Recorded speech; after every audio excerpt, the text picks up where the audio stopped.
Alright, so I had to go into Tom Thumb. And I don't know. There's all these different components to the anatomy of a dishwasher. So there's an air gate. You can look at that. There's like a cage that goes over the screening. Mine's a GE. I used to have an Amana. Those Amanas don't break. So the GEs sometimes.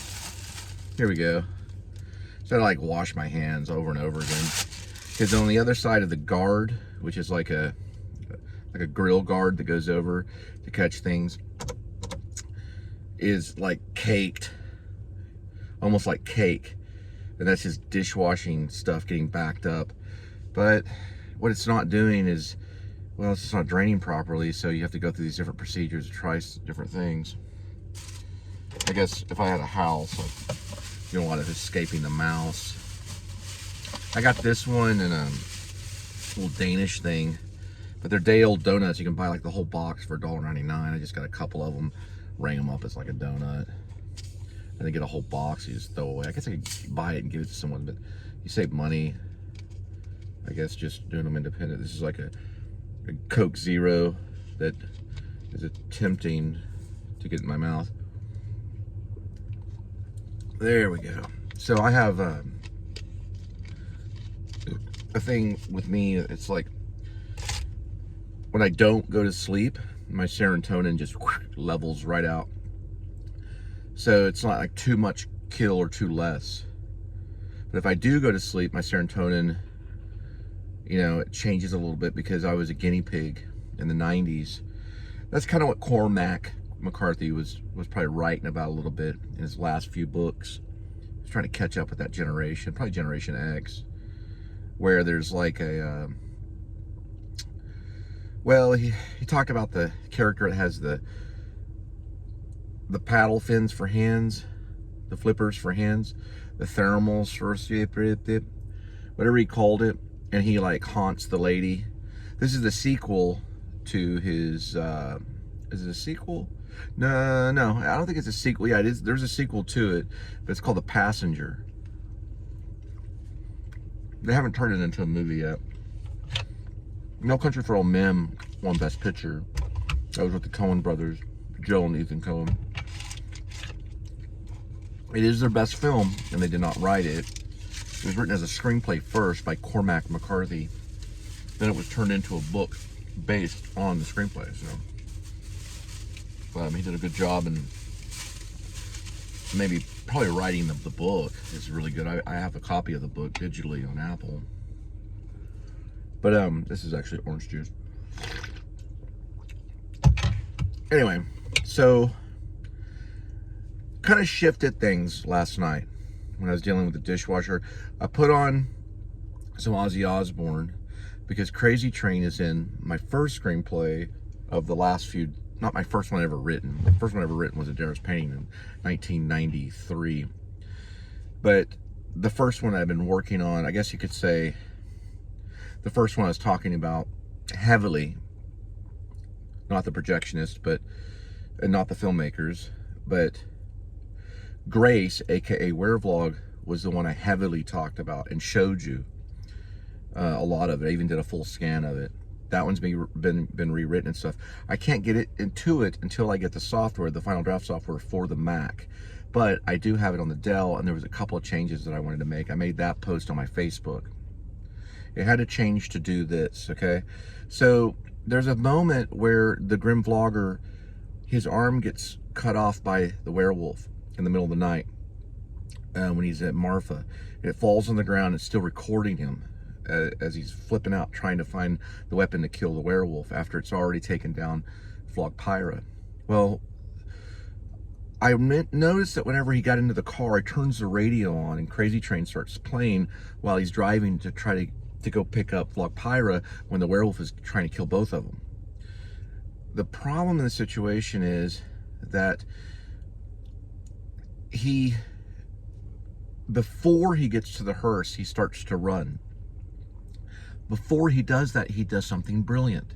He takes the red strap and he ties it around his arm, but he hasn't been injured yet. So he's prophetic. He's the gothic vlogger. You get that move. That's an important part of the script if you read it. So he takes the red strap and he ties it around his arm. Then he starts running. Later on, the werewolf cuts his arm off like a few moments later in one little slice. So he knows it's going to happen. He just panics because he's got prohibition, or what's it called? He's prophetic. So he's got prophetic stuff. So what he does is he ties the red strap around his arm. He takes the camera, I believe, eventually off the stick. It's on a wood stick. And he starts running. And we know that. Now, in my mind, I thought he strapped the camera to him, but he only used the strap around his arm. And then he's running to the hearse. The camera's still with him, but I read he puts the camera strap around his neck and he runs with it. It's swinging around his neck as he's running. And the red strap, he wants to keep up with that, so he puts it around his arm, but he's also prophetic in the fact that that's the thing he's going to lose. He knows it. Probably.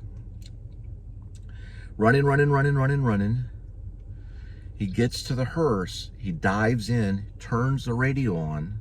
Or he doesn't turn the radio on. The radio's already turned on. Turns the ignition on. The radio's already on. So he turns the ignition on. The radio starts playing Crazy Train. So that actually happens. In that order. What is this? So it has to happen in that order.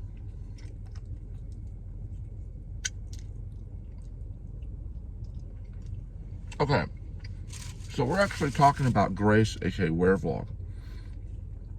We're actually not talking about the current project, which I was working on 2 last night, which is known as the Shepherds of Alaska, also known as RIB, or Dog Night Out, which is a revolutionary tale, or a tale. RIB stands for Revolutionary Independent Branch. It's a specialized militia branch that's helping another militia out in Alaska in this story. So it's RIB, Dog Night Out. Then it's just, it shows like maybe like a little thingy, and then so it's RIB, Dog Night Out, space, Shepherds of Alaska. Okay, that I worked on. I posted it on Facebook, got that out of the way, made the notes to work on the next segment. Next thing that we're going on is working on Jed and Drippy on the mountain. They go to the base of the mountain with e-bikes, and they go patrolling on these e-bikes to learn how to do that on the mountain. He gets him up there, takes out a drone, starts teaching him the drone, flies the drone around. Now, makes a call to Miss Shroom. Miss Shroom releases the circus bear out from the cage. So it all happens at night. They're flying the drone around infrared and also in thermal to locate the bear. Also, Jed will shoot this arrow that has like a kind of a warm end. It also has like a glow end, and it also has a beacon. It's beacon planting. So he shoots the arrow, the beacon lands, and you can find the beacon with the, I guess it's a drone, yeah. And he also can find the bear. He has to do these things and find these things and match it up so he could learn how to call an airstrike and things like that with a drone. Okay. So he teaches them to do that. All right. Now, there's another thing too. Shep, Dwight East, and Buster are both watching Remo Williams. That's how that this is going to open. I think, if I'm not mistaken, I think it's already posted for chapter 37. I'm actually talking about chapter 38, which is also the notes on that is posted. If you read my Facebook, you keep up with all this. If you're an actor, you're not watching this channel, it's up to you. I would. I'd be taking notes. Now, because you have to know these things before they are released. We're in a technology age now. We can release the information before you even get to it. Okay. It happens all the time. Articles are released, people follow writers, things like that. They hear stories. Okay. We know that there's a segment where Shep, this is probably more like chapter 37, not 38, which has to do with the mountain and the beacon planting, and Jed and Droopy practicing. It goes back and forth a little while between Jed and Droopy and Shep and Buster. Shep and Buster are watching Remo Williams in the wheeled cabin, or what I just call the cabin. It's like 100 square feet. I guess it's got a little bit bigger, 150 square feet wheeled cabin or something. It's a captain bed, a small little tiny bar, very, very makeshift shower, just like a little curtain, and that's it. And then there's places to put pans and a few other things. That's all there. Now, I mean, basically it is there. So when he's watching the Netflix stuff, he's looking at Remo Williams. So we're hearing the soundtrack Remo Williams, and we're seeing Remo Williams on the screen. We're seeing Joel Grey, and we're seeing Fred Willard, I think is his name, Fred Willard, and we're seeing that happen just from the screen. It goes back to him, and he has a memory flashback. He's also going through a photo album, and the dog is sitting there watching the program and all that. He goes back and he has a conversation with Matt Dill, his kind of like older brother from the Force. It's kind of like his mentor, the one that watches over him. Matt Dill has to speak to him in code because he's already under investigation. So he gives him these codes, and he talks about this book that he's going to give him called the Memory Book, where you can turn letters into numbers. And he figures he's going to do this old book. No one really has it. 2 million copies were sold a long time ago in the 70s and 80s by some guy, yada, yada, yada. This is a memory book to help you remember names, but also help you to remember dates, so you can turn letters into numbers. For example, that is M. It means 3. That's one example. So he gives him kind of like this book, and he mentions, you know, you're gonna do fine at A7, which doesn't really make a lot of sense. So if you heard it, he's kind of, you know, he's a donut guy, you know. And so he tells him this, which A7, A is A, 7 equals a K. The 7 looks like a K, which is AK, which is Alaska. So he's telling them basically go to Alaska. Now, the guy he's going to be working with is called the Lone Star Hacker. He'll change the interceptor. He'll take the trackers out. He'll take all this stuff out. He'll rearrange everything. This is so he doesn't get swallowed by the media and get put into the pen. So he can escape that. So he has to take the tracker out. He has to rearrange everything. Sends them all the way to Alaska, basically. But he doesn't say it outright. He says, you know, you're going to do fine at A7. It sounds like almost like a cell or something. It's talking about something weird. Just in case it's been recorded, you know, he talks in code. Later on, he gets an encrypted message. That message, I don't know if I have. That message is sent to him through an encrypted chat line, because he has technology to receive emails and things, not only in the Inceptor, but right there in the wheeled wagon. That technology is like, he sends it, it's encrypted, no one can read it but him, and it's a message in numbers. So it's still encrypted even though it's message. It basically says, stay warm, Shep.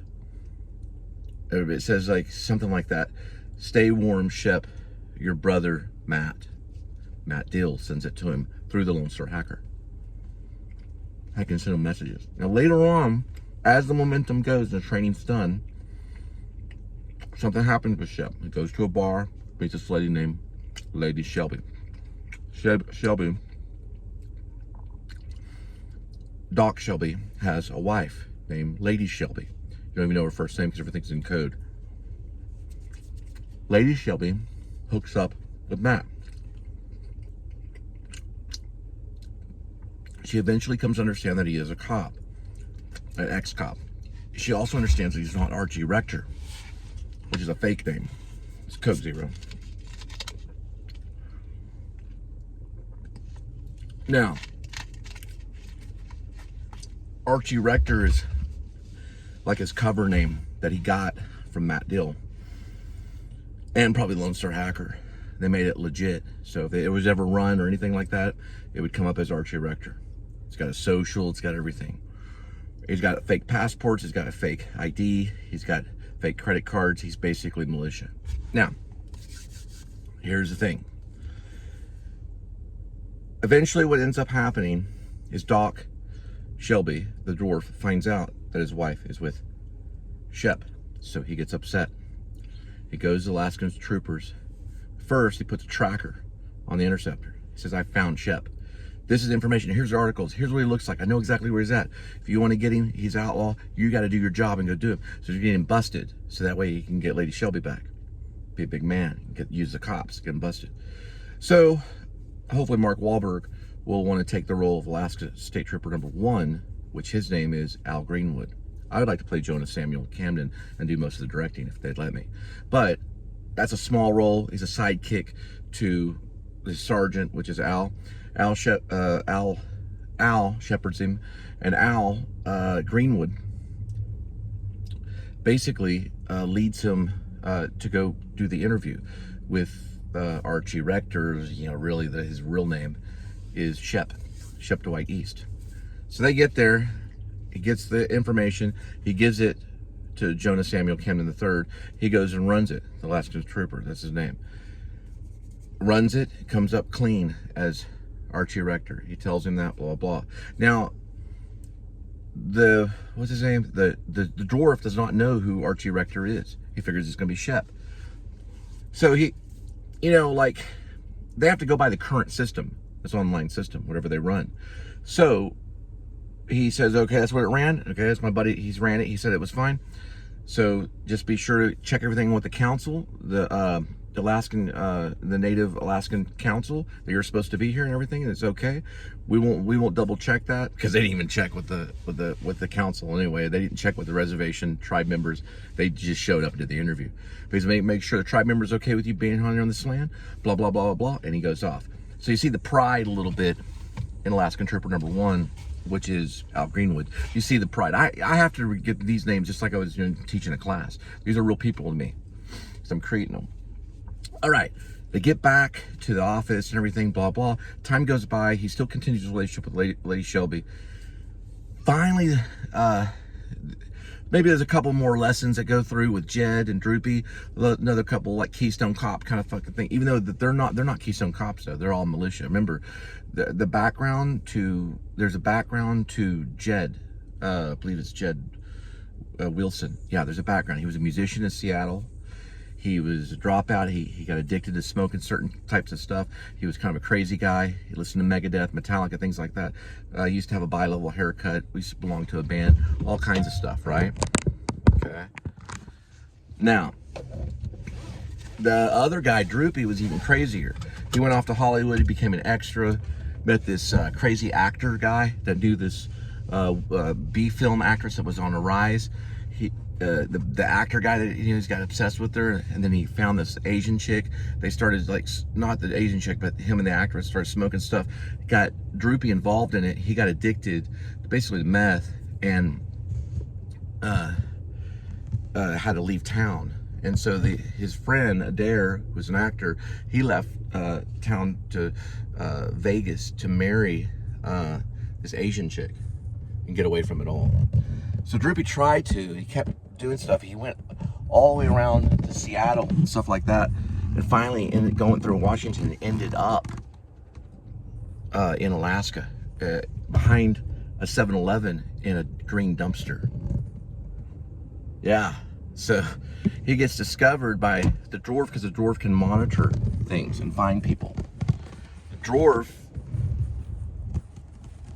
basically finds out that Droopy is really at risk, so turns him into a soldier in his militia, which is RIB, Revolutionary Independent Branch. That's what the dwarf runs. He gets Jed Wilson to train him to be a sniper, learn to swim underwater. He'll breathe underwater. He'll climb the mountains. He'll fly drones. He'll call in what he needs to call in. He'll do surveillance in the middle of the night. Blah, blah, blah. This is why we posted what I call raw upload footage. Okay, there we go. We got the whole story. Finally, we set into the super objective for the through line. When Stanislavski Constantine talked about having a through line and a play, all leads through. Same thing with the screenplay or movie. It's almost the same thing. All leads through to Fort Worth, Texas, not Alaska. They all decided to go on a mission, kind of A-Team kind of thing. Dun, dun, dun, right? It's kind of that kind of stuff, but it's more real. It's more like No Country for Old Men. It's not like kind of fake A-Team crap, okay? They all go on this real mission with surveillance and everything to find out what happened with Shep, because the Peter Dinklages, or the dwarf, finally, you know, comes to realize that Shep was set up, and they want to figure out what was going on. So they start digging around. Also, you might want to meet the Lone Star Hacker and find out what this Matt deal is. He wants to figure out like Shep's history and what the connection was. It turns out that way in the past, not way in the past, but before he left Alaska, before he got on administration leave, before he was going to be put in the slammer for whatever he did wrong, we don't know what they did wrong. There was a older cop, hopefully Ray finds. He was kind of like a bad lieutenant kind of thing. They got a hold of a way to get at these unmarked cars, and he started doing all this stuff. And he started going to this area, this certain area, and they started kind of meeting with, you know, someone. All of a sudden, he goes to that little meeting or something, and he doesn't like what he sees. Actually, he hates what he sees. He can't get away from it, but he always goes to those meetings in unmarked cars, basically almost like stolen cars and stuff, because they can get a stolen car as long as they know what they're doing. Okay, basically a car that can't be marked. He gets there, goes to these meetings and all this kind of stuff, where they find a way to get these cars that can't really be marked. There's a way, okay? And so anyway, where they can't be traced properly, not through the system. So he basically is probably like finding a way to get rid of these cars or whatever. It doesn't really have to do with cars, but it has to do with something way worse. He finally gets there, and he doesn't like what he sees, so he leaves, and he goes back in one of the weird cars, whatever, and he realizes that he's probably not going to be able to get out of this or something. Meaning, I probably have to patch that up a little bit to find how I'm going to connect that. Regardless, this is kind of the hard part. This is like the Thomas Harris kind of serial killer kind of. This is a really bad lieutenant. This is like a really bad cop. So what he does, he starts hanging out with Shep, and he goes over to Shep's place, and he puts this stuff in his beer, and they're drinking and whatever, and Shep goes to sleep, and he makes this mask.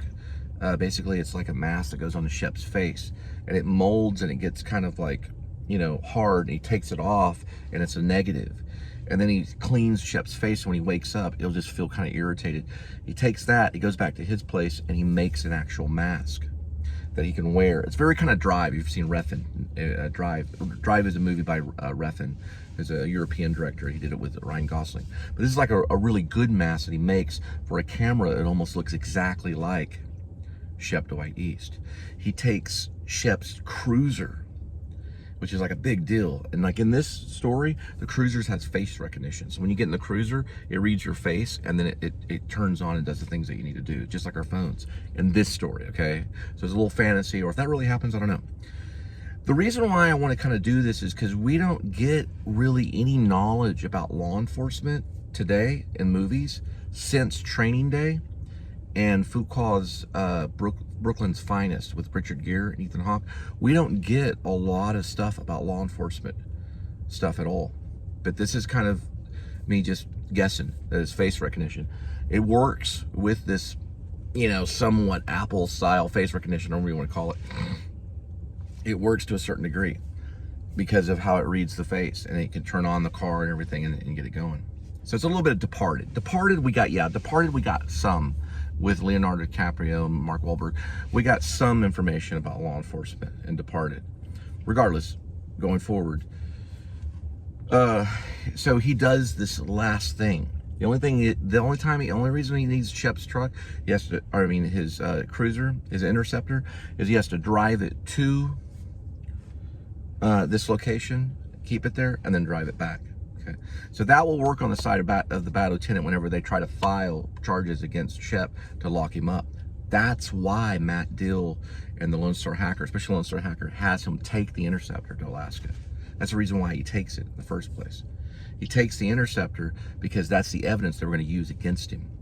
So they get him to take the evidence and go this way. It's like throwing it into a lake or whatever, because they already are one step, meaning Matt Dill and the Lone Star Hacker are already like one step ahead of the bad lieutenant, which I'm calling Cop X. hopefully Ray Fiennes will accept it. It'd be great. Ray Fiennes is about 60. A cop can retire at 62. I looked it up in NYPD. A lot of times they can retire at the age of 62. So it'd be like right before retirement. And he had been doing this stuff for years, making a fortune off what he's doing. All right? But you don't know what he's doing. That is what the thing that I say Quentin Tarantino's Pulp Fiction, what is inside the briefcase. We don't know what they did.